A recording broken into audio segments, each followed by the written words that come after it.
And to another post-game edition of the Barn Baseball Show, Lindsay Crosby, Brad Law, here in Plainsman Park after Auburn's 8-5 victory over Stetson. And Brad, this one a little bit closer than last night, but ultimately it just felt like Auburn got great contributions both offensively and on the mound.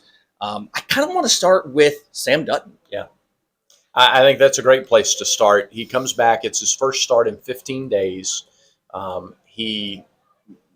I want to say he went 7 because he really did well enough to be given credit for 7 innings. I know at the end of the day it's 6 2/3, but he was just fantastic. He had his fastball running into the right-handed hitters was so consistent, and then the slider, the curveball were excellent as well. I mean, he looked like the Sam Dutton that we saw up until a couple of weeks ago. So it was really great to see him tonight. Absolutely the story. You want your ace pitching in this game, and Auburn got that kind of performance from Dutton tonight. Yeah, and some people are going to look at the box score and be a little concerned that he only had 3 strikeouts. But when I watched this, 111 pitches, it's the highest he's had since he's been at Auburn, but 11 ground outs. It really felt like he was using the movement, especially that fastball in, and just settling for weak contact, letting this defense work behind him. Stetson's leadoff hitter has struck out 9 times. They have more team speed than anybody else Auburn has seen in this ballpark this year. Yeah. It's just, I mean,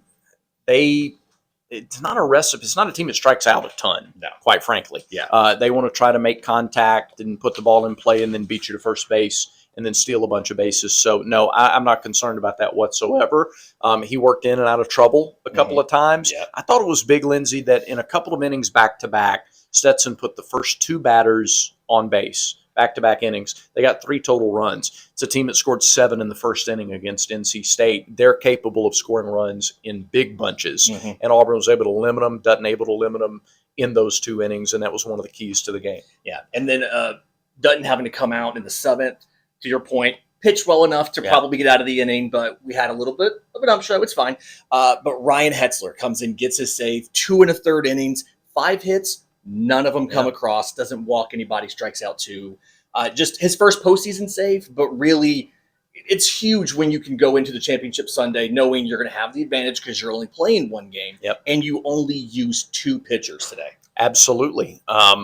We can get into later, and the coaches certainly will think about their pitching plan for tomorrow. I know we didn't see Dylan Watts or Cade Fisher, who were warming up early in this game. Coach Thompson talked before the game about plan A is Dutton to Hetzler, and those are the only 2. And they were able to use their pitching plan A. So that's a huge help.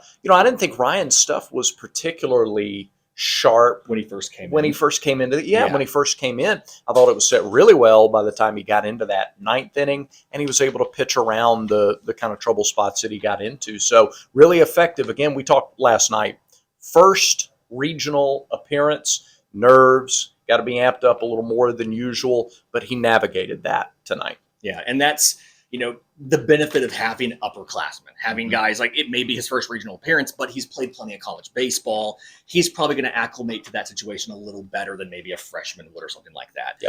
We do have to talk about the offense in this one. 12 hits for Auburn. They score 8 runs, but just you get 1 home run from Mike Irish, massive home run over the monster. But other than that, just a ton of doubles. Auburn has, Cooper McMurray has 3, Irish has 1. Snow has 2, Bub Terrell has 2. I thought Bub's second one was going to be a home run over the wall, like a 39-degree launch angle, hits the very top of the wall but stays in the ballpark. It winds up being the difference in the game because those are the runs that I guess gave Auburn a 7-3 lead at that time. Well, Stetson comes back and it's 7-5, and those kind of 2 runs are the difference before you get into Ike's home run in the 9th inning. So I thought really good at bats, patient at bats. They brought in their closer in the 6th inning, Ty Van Dyke. They brought him in the 6th. Right-handers were hitting under 100 against him this year coming in. Over 300. I was surprised. And so you get this left-handed lineup with Ike and Steele and McMurray and Terrell and those guys, and they lived up to the billing. They were patient. They didn't swing. He didn't want to come to the inner half. He did not. Against those left-handed hitters. And Auburn laid off the pitches away. And so they got the pitches they could take the other way and drive, and they did that effectively. Yeah, and in the press box when he came in, knowing those stats that we knew about how he was against left-handers, the thought process for us was, okay, he's got Bristol Carter, Chris Rimbert, and then Derek Fabian, who came in the game for Eric Gavara. We'll get to that in a second. Yep. So 3 righties, and the thought process was he's going to get through this, and then they're going to probably go to somebody else, given you have Ike and Cooper, but he stayed in, finished the game for them, and really left them in a good position for having to play 2 tomorrow. It turns out they were using him a lot like Auburn used Ryan Hetzler in the finale at Ole Miss. There are different times when you need to save a ball game. Yeah. And they thought tonight the 6th inning was when they needed to save the ball game. And, aside from some really good at-bats in that inning by Bub Terrell and others to put those extra runs on the board, they might have been right. But again, credit Auburn's hitters. They stayed disciplined in their approach. Yeah. So Auburn, I mean, again, you don't have a ton of walks. You drew 3 walks in this game. You did strike out. I think you struck out 7 times. Van Dyke mowing guys down, 6 strikeouts in 4 innings. But good at-bats all the way through the lineup. Is there any concern about Eric Gavara? He was rounding third. I think it was on the Ike Irish double, trying to score.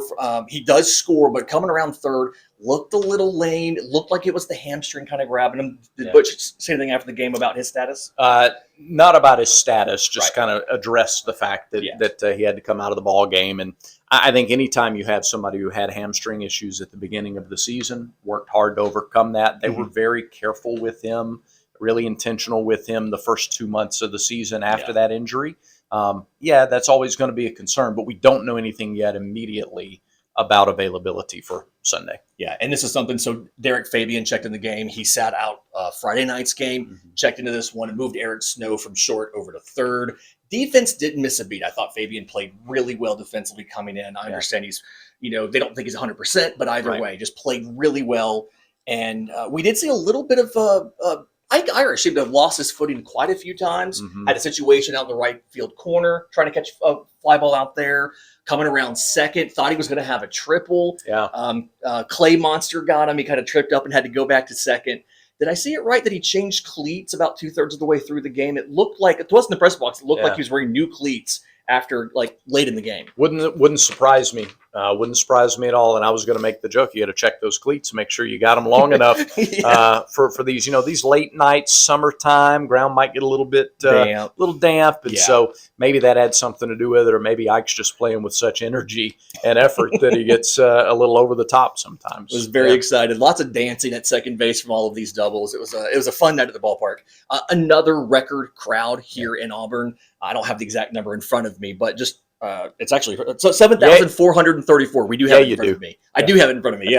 Another record crowd. I'm expecting another record crowd on Sunday. That game's going to be at 6:00. The way this will work, Auburn is playing the winner of NC State Stetson in an elimination game. Is at 1 or 2? 2. It's at 2:00. So a very quick turnaround for them. Auburn's only game will be 6. If Auburn wins, they win the regional. If Auburn loses, you go on to a final matchup on Monday that will decide who wins. And obviously the stakes here are literally historic for the program.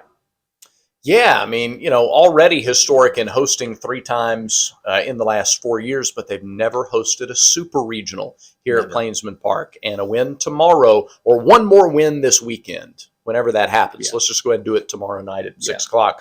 One more win will make that happen for the very first time they'll host a super at Plainsman Park. You probably can't see it on the screen, but over my shoulder over there in the corner, they have 62 Major League Baseball players. They have 25 regionals, and they have 4 NCAA Super Regionals. And if Auburn wins on Friday, on Sunday night, or on Monday, would rather be Sunday, that'll be 5. And for the first time, it'll be in this ballpark.